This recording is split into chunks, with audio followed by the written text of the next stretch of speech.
for lovers of scream. It's harvest time, so sharpen your scythes and don't be blinded by closing your eyes. Or to put it another way, never wander around with your eyes closed in a field full of combine harvesters.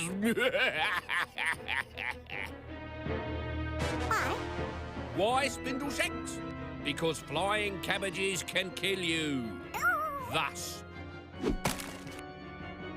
I call this tale Bunny Boy.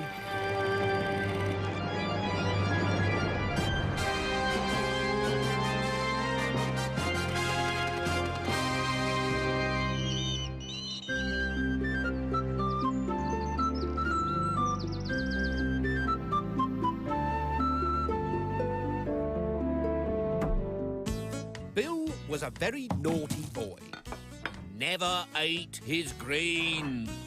And because he never ate his greens, his mother was neurotic and he was sickly.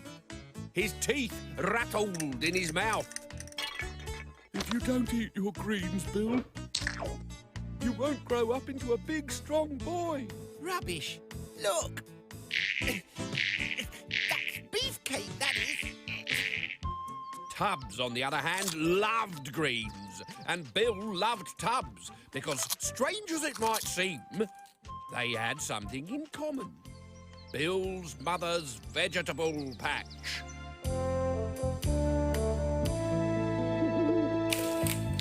The deal between the skinny boy and the plump rabbit was so simple, it was stupid.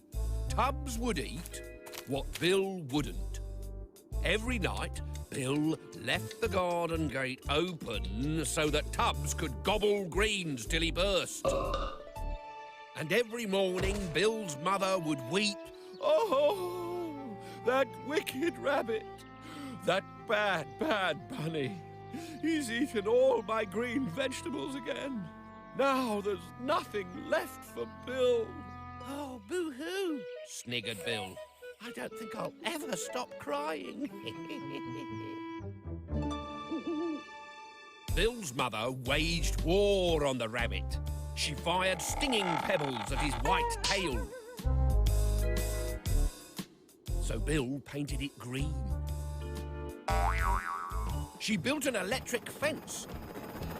So Bill airlifted Tubbs over. She even buried rabbit traps in the lawn. So Bill got his finger horribly mashed. With the help of some ketchup, and she dug them all up. Then, one night, instead of going to bed, Bill's mother kept guard with a shotgun. Untouched by rabbit teeth, the vegetables grew, and in the morning a huge cabbage appeared on the kitchen table. Big and round and poisonously green. It had to go.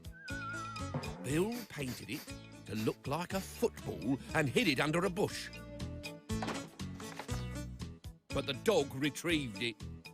His mother rinsed off the dog spit and paint and replaced the cabbage on the table. "You will eat cabbage for supper," she said, but Bill was not beaten yet. He buried the cabbage in the garden and put a sign on top. "Danger, unexploded bomb, do not dig up." But he stupidly forgot to wipe the mud off his shoes when he came back in. "I know what you're up to, but it won't work." Then his mum washed off the worms and put the cabbage back on the table.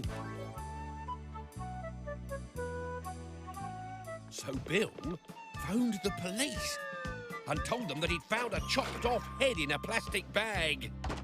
But they brought it straight back when they detected that the head bore a striking resemblance to a cabbage. "I'll have you know, young man, that I'm not as green as I'm cabbage-looking." If his mum was a cabbage, did that make Bill a sprout? There was only one way to get rid of this cabbage. Tubbs.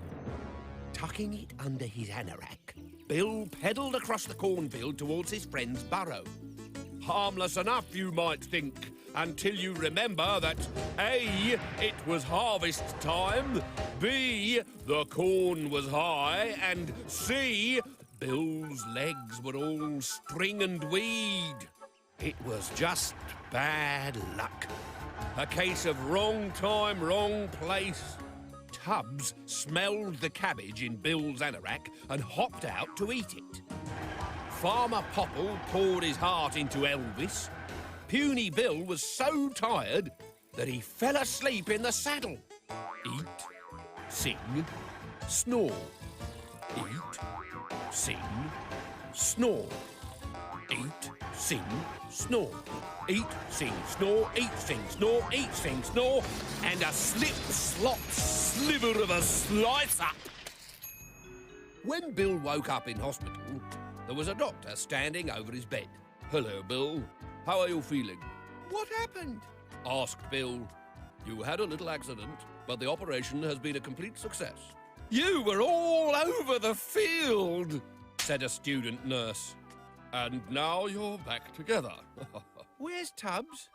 "You can go home now," said the doctor. Where's Tubbs? But nobody would tell him.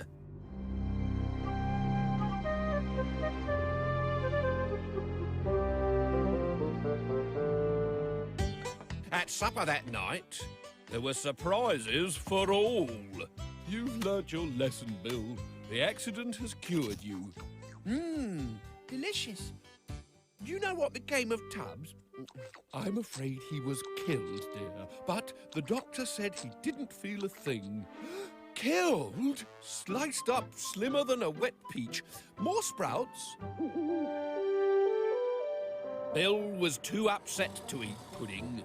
He went straight to bed and had nightmares about huge rabbits with human feet noshing greens from his mother's vegetable patch. At breakfast, his mother was crying. "What's wrong?" he asked. "Another rabbit got into my vegetable patch last night and ate all my greens. It was a big one too."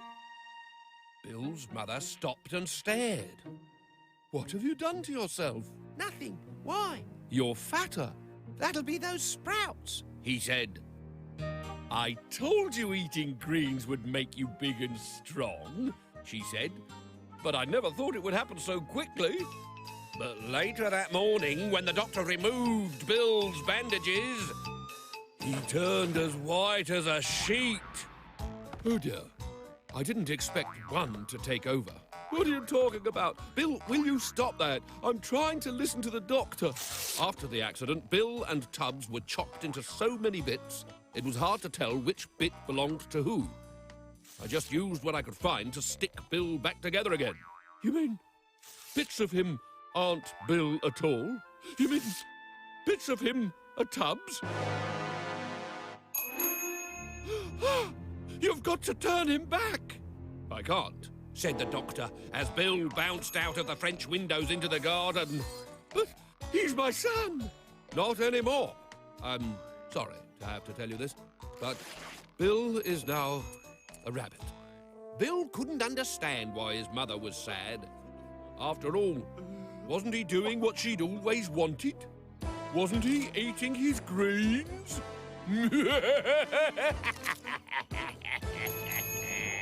"Spindleshanks, you can come out now." He's not talking to me. I said, "Come out now, or I'll come in and get you."